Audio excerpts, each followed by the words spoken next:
Master Matt back here with Benita, and we're going to look at the 7 deadly sins of poor pad holding. So first thing you want to do is make sure you've got the right quality kit. Sometimes I see people holding pads with really thin pads or old pads or pads that are way past their prime. You want to make sure your pads are in decent condition, and I recommend using air pads, which are these types of pads with an air chamber in the middle, so that when Benita hits it, it protects her joints and it protects my joints when I'm holding. It can be used for kicks, punches, knees, elbows, everything, and they're quite durable as well, so make sure you've got the right equipment to start with. Next, we're going to look at poor pad positioning. So it's quite common, I see people holding the pads a bit too wide, a bit too high, and slapping the pads onto the punches. So let's look at these. You don't want to have your pads too wide. One, when Benita punches it, it changes her mechanics and her technique, so it's not as good for her.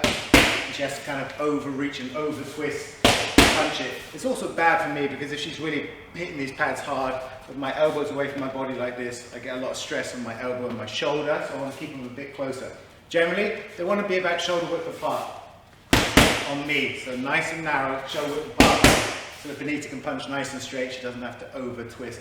And it makes a more realistic target because the pads are close together. Sometimes you can double up the pads like this, 1, 2, especially if you're working with someone who hits really hard.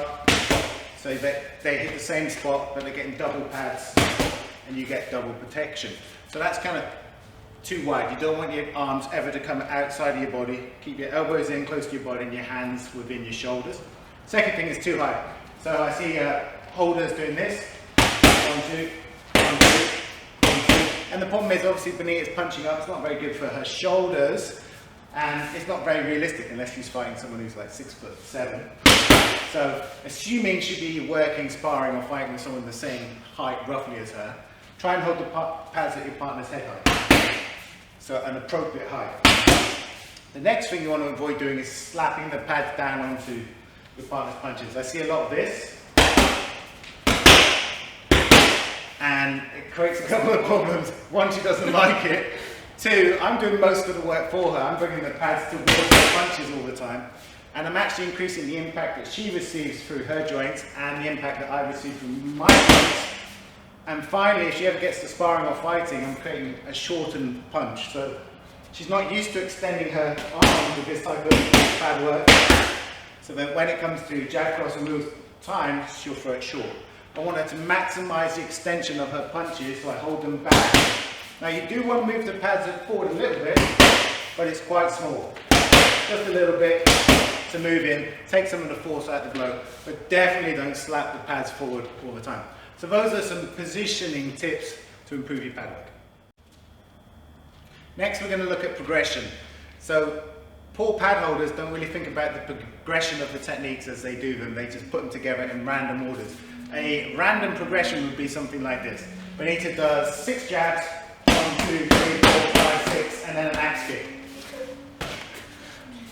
Like, why would those two things go together? Why would a person jab 6 times and then throw an axe kick? I mean, it's very rare that you jab more than 2 or 3 times in a row, and you probably wouldn't follow with an axe kick. So you've got to think about the progression of the techniques and what's best for your partner. Generally, when I'm teaching people, I like to have them immobile to start with, so we just lock their feet in place. Then we give them an isolated technique like a jab, and we work on their rotation and bringing their hands back to their head and their retraction and keeping the other hand high and hitting the center of the target and breathing and all of that. Then we'll start adding in little combinations like a 1, 2, still with no footwork. Then we'll start adding in a bit of head movement, so she might go 1, 2 and slip to the right. 1, 2, slip to the right, building it like that, and then we start building it up. Then we start adding in basic footwork. Now that would make more sense as a progression rather than like 6 jabs and an axe kick, for example. So think about the progression of your techniques. The next sin is attack only pad work. So if Benita's in her stance, I'll give you an example of attack only pad work. 1, 1, 2, 3, 2, double 1, 1, 2, 1, 2, 3, 2, 6, 3, 2, double 2, 1, 2. So it's good.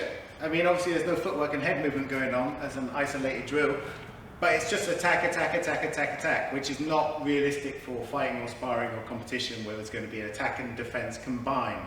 So I see a lot of pad work where it's just attack. The pad person doesn't throw anything back, which is very unrealistic. So once I'll students have got the basic techniques, we like to add in defenses all the time. And one of the simplest ways to teach this might be like this. So let's say we're isolating the student on the jab cross, 1, 2. So then we'll add in a jab cross and a slip to the right. And then she's back to stance. She goes again. Jab cross, slip to the right. So we taught her a little bit of lateral head movement. If she's a bit more experienced, we might get her to roll underneath. So jab cross, roll underneath, and then she can bob and weave. No follow-up needed. 1, 2. Roll underneath. So she's getting to work the bob and weave.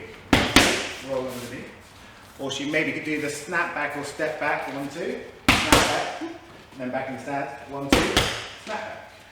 So we'd start building in defensive movements into the pad work. She could do the same with covers, slips, rolls, sectors, and it makes it more realistic, like it would be if you're actually sparring. And at some point you want to get your student to the point where you can just throw defensive techniques back at them and she can respond appropriately. So you can tell them what you're going to do, or you can just hit them and they'll do it. 1, 2. Slip. Double 1. Roll.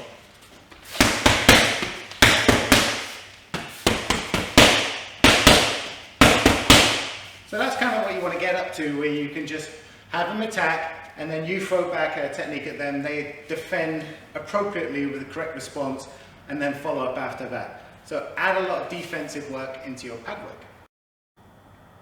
Next thing is not personalizing the training to your client. So let's imagine Benita is a 55-year-old male with tight hips. Easy to imagine, right? We need to personalize the training to suit her and him. So if she's in her stance and I'm getting him to do jab cross, head kick, it's very likely he's unlikely to have the flexibility of a 20-year-old woman. So he's more likely to pull a muscle or injure him. So I've got to personalize the training to the person I'm teaching. Benita's been training a long time with me, so she can do everything that I'd want. But if he was a 55-year-old male, I would do more boxing type work. 1, 2, 3, 2, head cover, get that going, loosen off his hips, add in a few knees to get his hips moving. 1, 2, knee, cross, switch knee.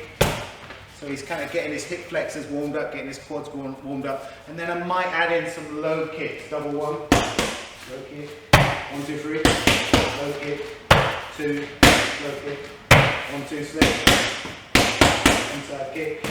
And I build it up like that. But I definitely wouldn't have him doing high kicks or jumping or any sort of plyometric exercise to start with until I knew he was ready.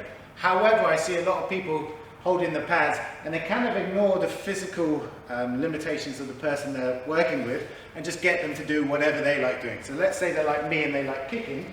They might be going like 1, head kick, 2, side kick, 2, 1, 2, slip, spin kick. Doing all this cool stuff, but it's not appropriate for the person and they end up injuring themselves, or more likely, because they don't have your physical attributes, not getting the technique and getting frustrated. So make sure you personalize your training to your client. And the final sin is just going through the motions and not really caring about what you're doing. So I've experienced this a lot with people who've held the pads for a long period of time, 10, 20 years. They're kind of just going through it, not really engaged with the partner. It kind of looks like this. 1, 1, 2, 3, 2, yeah, that's good. 2, and then they have a chat with their friend across the gym. All right, I'll see you down there later on. Yeah, no problem. Yeah, okay. Do a couple of press-ups. So that type of pad hold is awful. It's so frustrating for the person hitting. It's demoralizing, it's demotivating. They don't enjoy it. They don't tend to come back. So you've got to make sure you're energetic, you're infused, you're passionate, and you're paying attention to the person you're working the pads with and tailoring the movements and the drills to them personally. So that's really, really important.